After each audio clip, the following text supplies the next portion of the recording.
Hi, Misha here, and you like Glocks. Jay likes Glocks. I don't hate Glocks, so let's talk about Glocks. And of course, in September of 2020, if you're going to talk about Glocks, it's going to be the just released P80 Pistol 1980 commemorative edition, made in Austria by Glock, and at least as of now, an exclusive with Lipsey's, which is a pretty long-lived distributor in the gun market. So we're going to talk about that. Got one here in the box. We'll also compare it with my Gen 1. Full disclosure, my Gen 1 is not the perfect example because it's a later Gen 1 and it's a service gun, so it's had some parts replaced to keep it running because, you know, back in the 80s, people weren't thinking of these as collectible. Anyway, it's there. Also, full disclosure, two things just happened. One, the light up here just burned out, like right now, and it's a Sunday, and I can't drive anyway, so I'm not sure how the lighting will be. Two, I am trying a new camera that Jay got me, so we'll see what happens. This is kind of an impromptu thing. Well, with that, let's get started. First off, we have a cardboard box with a magnetic closure. Frickin' magnets. So that's already a little different for Glock. Typical Glock. We get brochure thing, manual,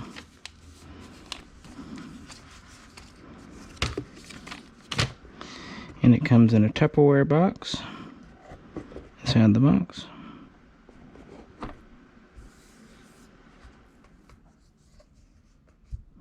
So that's what we kind of are getting here. So let's crack this bad boy open. One thing I really like about these Tupperware boxes, the name says it all. They really are Tupperware style. And you peel the lid open. Bluck, maybe. I guess they get the job done. Keeping in mind the packaging that miniguns came with in the 80s. This isn't too crazy. So here's our pistol. We get a spare mag loader, plastic cleaning brush. Pretty basic inside, but pretty much what you'd expect from a Glock.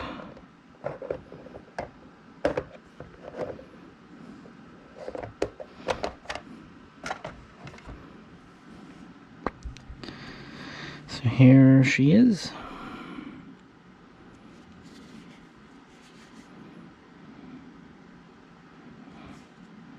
Brand new out of the box.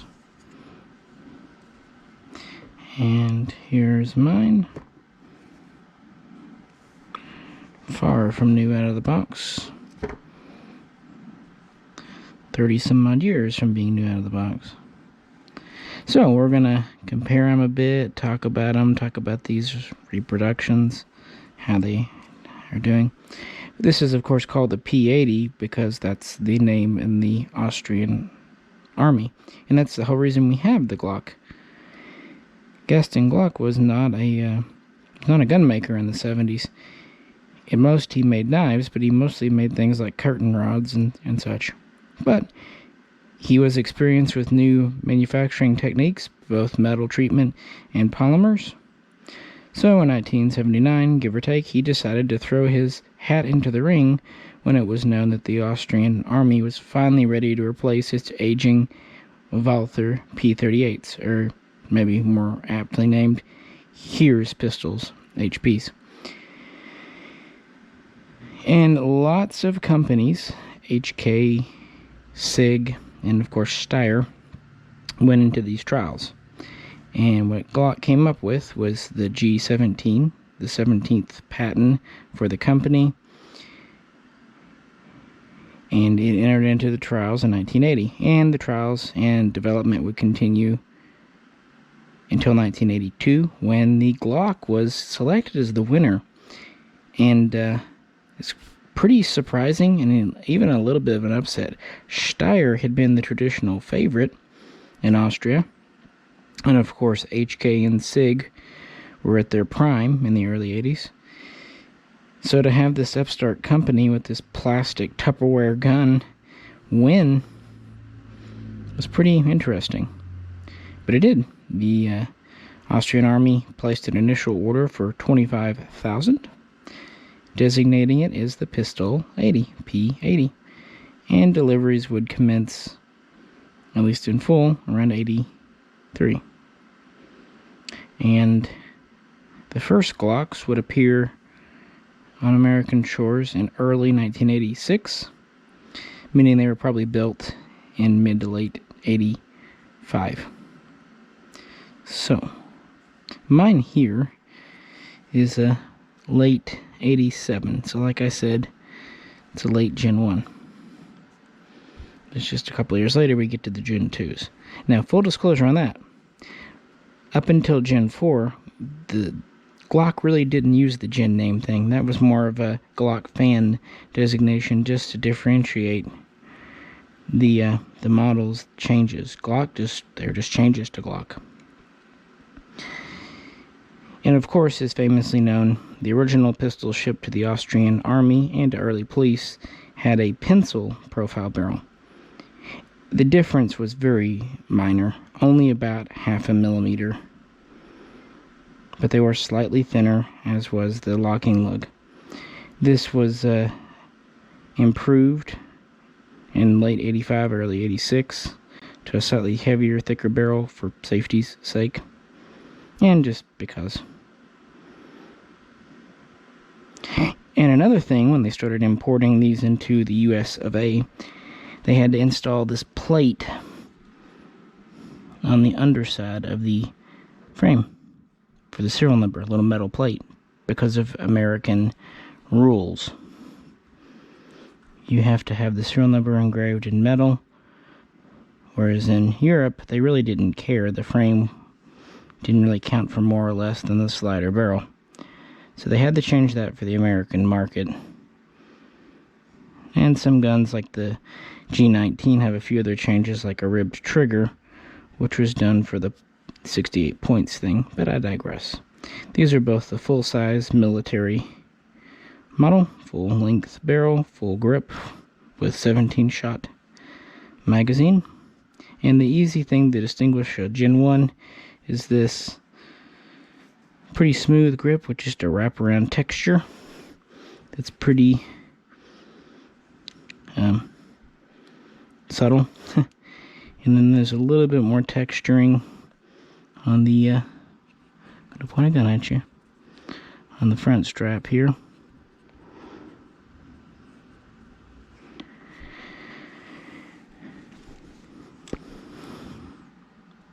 And of course you'll note there's no rail under the barrel, because pick rails weren't at all a standard thing. Then there's also just serrations in the rear, basic, I would say iron sights, but they're actually plastic.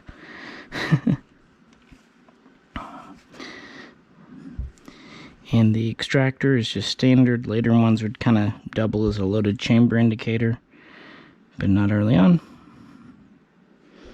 And some guns would have a hole in the back of a grip for a lanyard point, others would not. You could also put a lanyard in the hole there, the back strap area. Interestingly, this one does not have the hole either. So they're equal.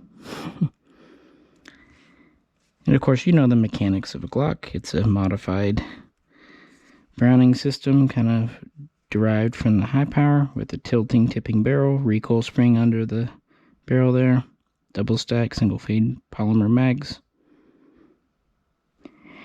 And their pretty famous safe action trigger, which has kind of baffled lawmakers since its introduction Is it single? Is it double action? The truth is, it's neither and both. So with that, let's take these apart, and maybe I can get some of their guts on camera for you. So here we are, disassembled. This is the new P80 type.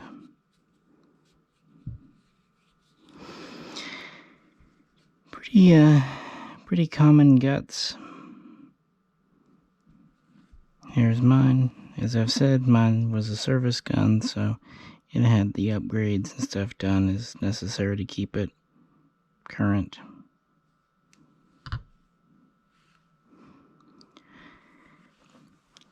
The barrels are a little different. This is a standard, like Gen 3 type barrel. Doesn't have the new match rifling, but it also has the modern current proof marks, and it has a modern kind of flat crown. Originals.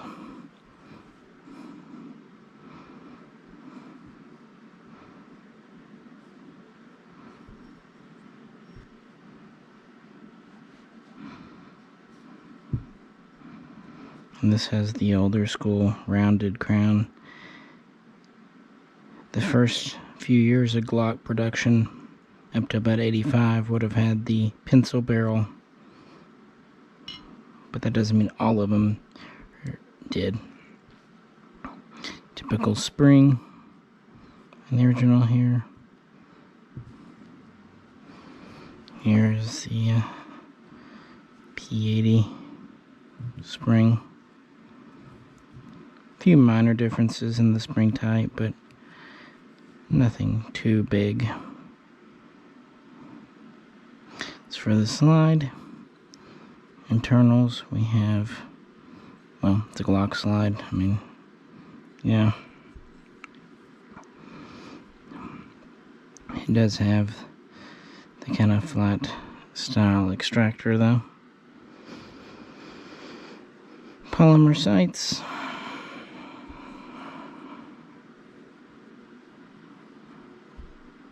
What have you.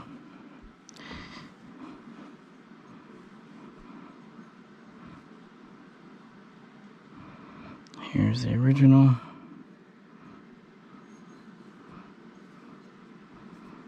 A few minor differences. Things like the extractor is similar, but just a little bit different.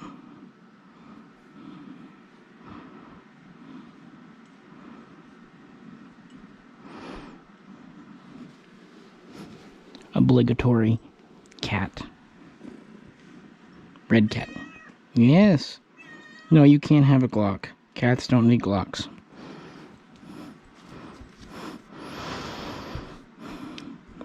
Now this is not an original Gen 1 mag. It's slightly later. But it does have the single-sided notch.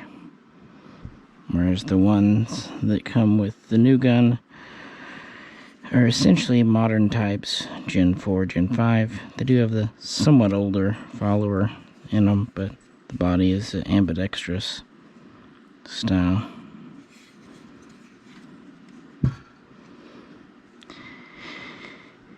Just a quick look at the internals. I mean, I'm sure lots of folks will get on to post up-close detailed photos, and to be fair, markings are not exactly, especially fonts and things, my forte. So with that, let's get these guys back together. So now we're back together. Some thoughts. The rounding section on the frame here is very close, but different. One thing I noticed quite early on, the serial plate is deeply embedded in the polymer, which is pretty much how modern guns are. Whereas this one is very shallow, even sometimes these bow out just a wee bit. which is how earlier Glocks tend to be. Also, it seems to me that the beaver tail area is just a little bit extended here on the new one. Or maybe it's scalloped in just a bit more, but it feels just a little different. And of course, the newer guns can't not have the tinnifer finish. That's not Glock's fault. But they say they did try to replicate the gray with modern techniques as best they could.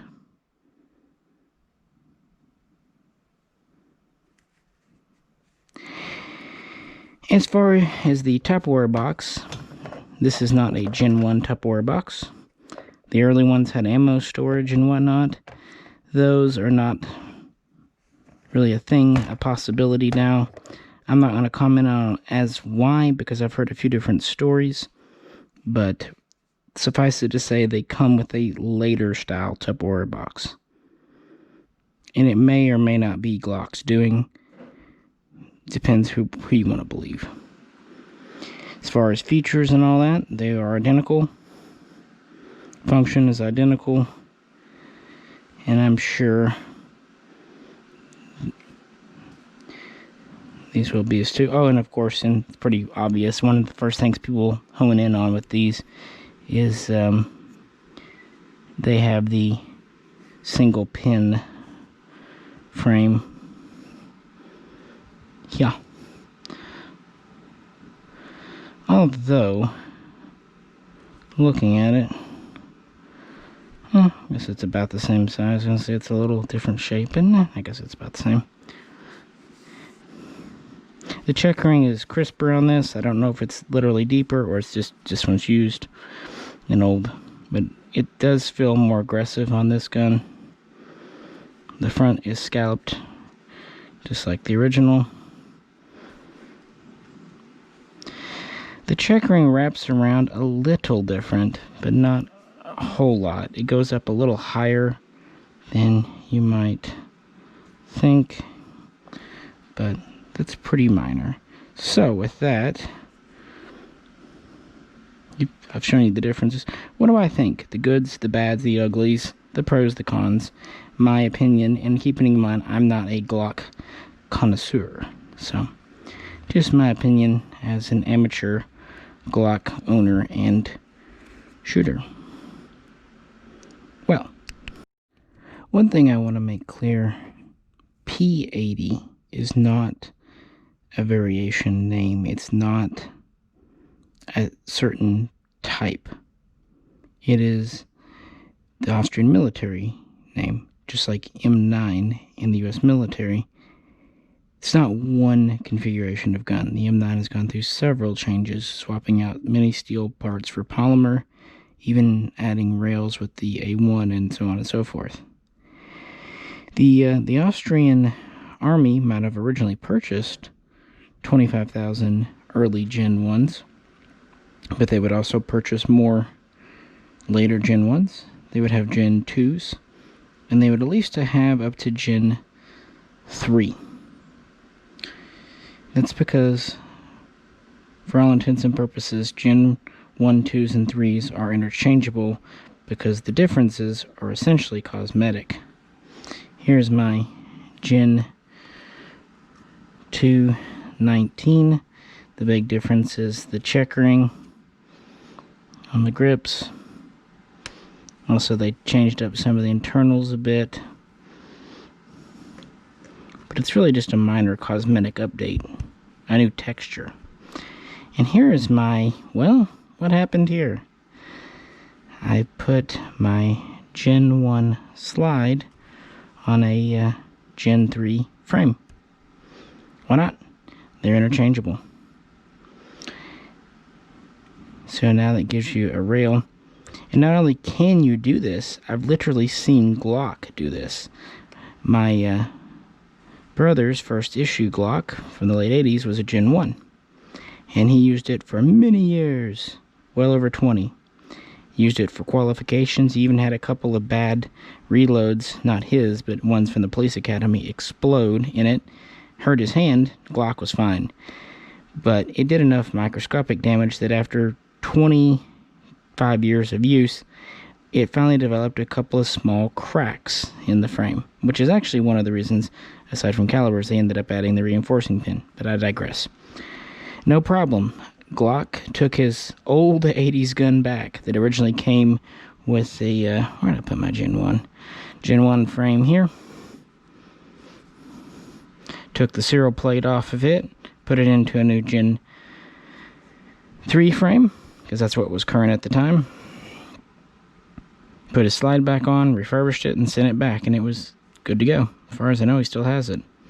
So that gun's been in service for over 30 years, approaching, well, not 35 yet, but like 33. Anyway, so I've seen Glock do it, and that's what's nice about this. So when you say Austrian P80, if you want to say first contract run from 82, that's fine, but they would continue to buy guns at least through the 90s, and as old guns would wear out, the whole point of going to a plastic frame, I mean, there's nothing to this. Throw it away. At least as far as how the military is concerned. Ditto for magazines. Have original Gen 1 mags. They had problems. They didn't have the metal reinforcements. They could swell up. Throw them away. They're plastic. Get some new ones. Now with Gen 4, not only did Glock adopt the generation naming system, the one reason they finally acknowledged it is with the Gen 4s, they finally made enough mechanical changes that they were not fully parts compatible, reverse compatible any longer. So that has to be kept in mind. The P80 is still standard issue in the Austrian military. They've also adopted the G26 as the P26 for MP use and other concealed purposes. And on top of that, in the 80s, Norway was another early military adopter, and Sweden adopted it as the pistol 1988 P88 for their military. They adopted the G17 and G19. That's actually why I have a Gen 2 19. It's kind of my Swedish gun. Because if they adopted it in 1988, you know the majority of what they received would have been Gen 2s. And over the years, tons of police departments, including my brother's, adopted it. And militaries, such as Britain and France, have gone to it. And I do believe it's even in service in Switzerland these days, at least in some capacity. And on and on and on. And it's quite famous, the G19 is carried by some in the U.S. military, although the G19 lost out to the 320 in the trials in 2017. So I wanted to give that caveat. If you're doing a replica gun, you know, it can be several configurations. So with that said, and in that context, here are my pros and cons. It has to be said that these are not marked like originals. They do not have the same proof markings. The font is slightly different, and as I said, the finish is different because it has to be. Now, Glock has gone through several finish types over the years. The kind of very famous orange peel finish actually was kind of a mid-life thing. It wasn't on the original guns. Now, it's said that they wanted to do the Austrian style proofs, military proofs, but the Austrian government would not allow them. I'll grant them that. That's pretty common for militaries. They don't like their stuff being done.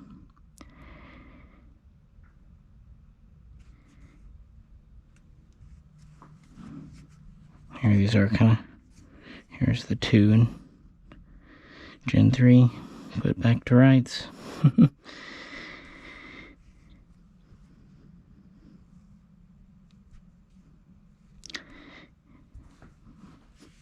I would actually say the one thing I wish they really would have done is not ship these with Generation 4 magazines with the ambi cutout. It's a small thing, but magazines make a gun. So that's one thing I'm just going to say, Glock, you can't tell me you don't have Gen 3. I'm not saying you don't have to, have original Gen 1 or even the second version of the Gen 1s, but at least give us some Gen 3 mags without the cutouts. Come on.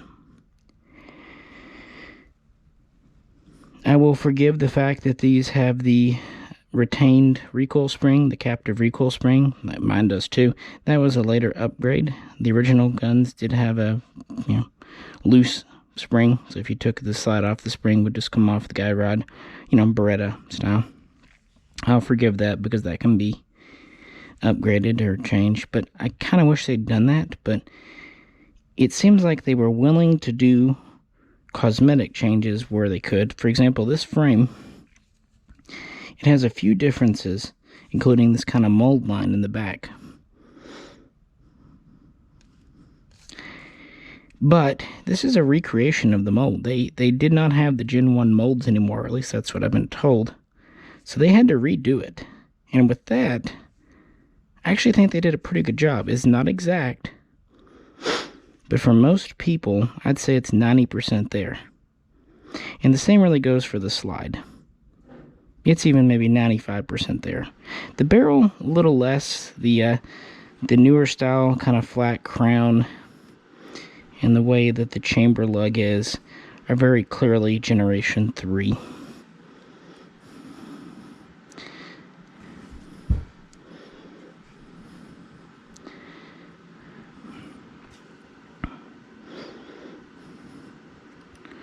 Trigger is pretty standard. I'm just thinking if there's anything else really. I mean, it is a Glock, guys.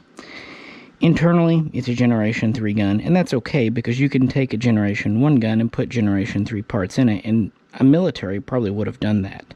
And you don't expect them to recreate less effective, less durable, less reliable, less safe parts. It's like the original Glocks had those black internals, which were all but mandatory to update. So you wouldn't expect them to do that. And that's okay. This isn't really a reproduction. It's more of a reissue because it is made in Austria by Glock. It's the original company. It's very much on point with the Beretta M9s or the SIG P320 M17s. Not the collector's ones, but just the standard ones. And by that I mean they have the marking in the general broad strokes, the general look, and that's kind of what they're going for, but the details are more modern. However, they're not really bumping the price up much. These are only $50 to $70 more than a standard Glock at the moment. At least that's the retail price. Now, on Gunbroker, prices are insanity, so we're not going to count what the market's doing, but Glock's pricing on these retail is suggested at $669, meaning most stores under normal times would probably have these on the shelves for $600 to $650. A little higher than a standard Glock, but you get the Tupperware box, which I'm sure some would think was cool. You get the outer box, you get a certificate, and you get kind of a historical write-up about the gun. On September 1st, 2020, the first 5,000 were released. And another 5,000 are to be released in what they say 30 to 60 days. So the way things are going, maybe by Thanksgiving or Christmas. So in 2020, we're supposed to see 10,000 of these. They haven't said definitively that's it.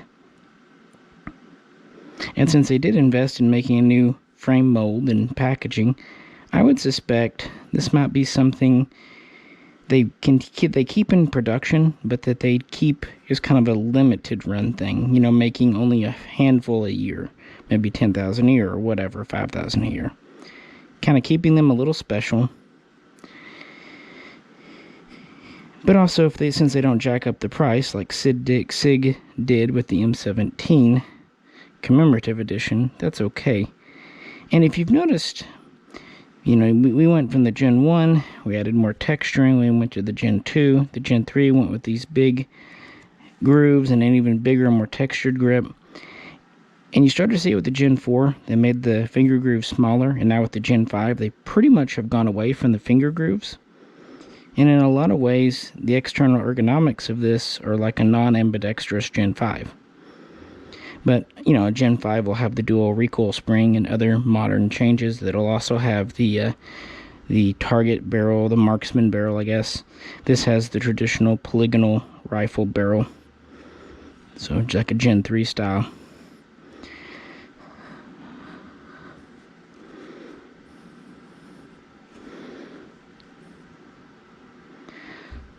So all in all, I'm pretty happy with this gun. It's not perfect. There are things I would do differently. It's a little underwhelming, but then again, you're not paying through the nose for it. You know, I would say the effort, B, maybe B plus if I'm feeling generous and I've had a few drinks. Here is one of my original Tupperware boxes. This is actually from my G19 Gen 2. I was looking for my G17 Gen 1 before this. It's one of those boxes I run across all the damn time when I don't need it. But the one day I was wanting to put it on a video, it is hiding from me. I don't usually keep my Glocks in these boxes. I'm just showing you. From what I've told, these molds they can make in the USA. You don't have to import from Austria.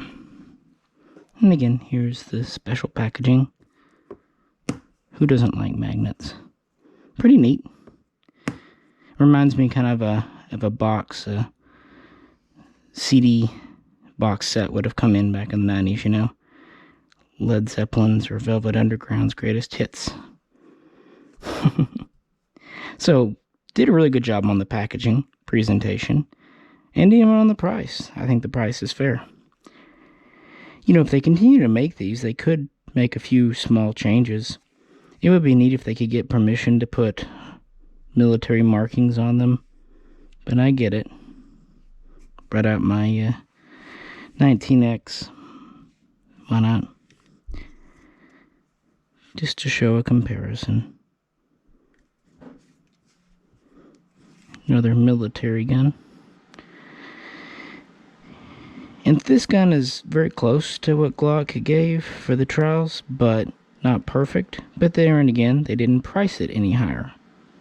I wish it had the safety. Yeah, but it does have a lanyard ring, hint hint, and it does come with the extended mag. This one, really wish they'd put a lanyard in it. I guess you could add one though. I don't know why you couldn't. Probably something I would do.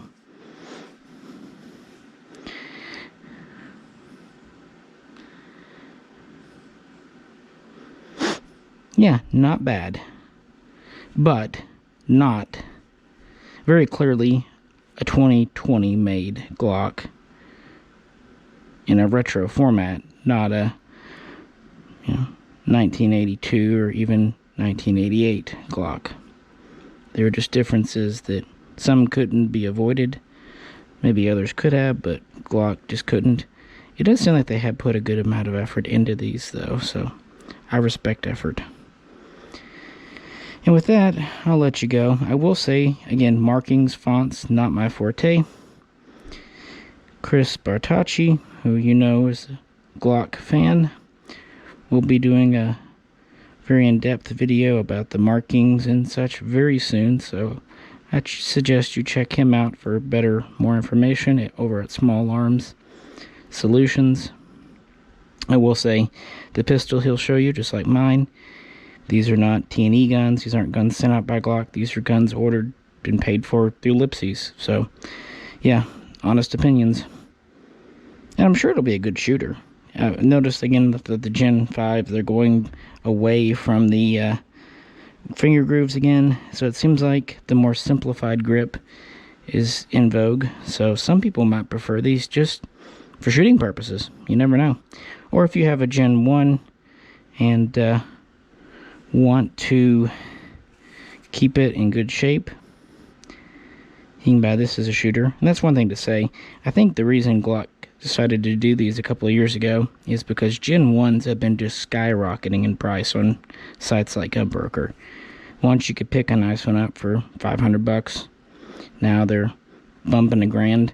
And at that, why not make a replica that's supposed to sell between $600 and $700? And it's, a brand new Austrian made gun with modern parts inside and warranty and all that good stuff. So that's what I think. What do you think? Let me know in the comments. And Jay hasn't seen this yet, but maybe get his opinion later on down the road. This one just came in, so kind of just doing a quick little video for you. As always, if you could, like, share, and subscribe. Also, let us know how the new camera is working out. And if you'd like to help support the channel and pay for the new camera, check out the link to our Patreon page. This is Misha, and we will catch you very soon. Glock time.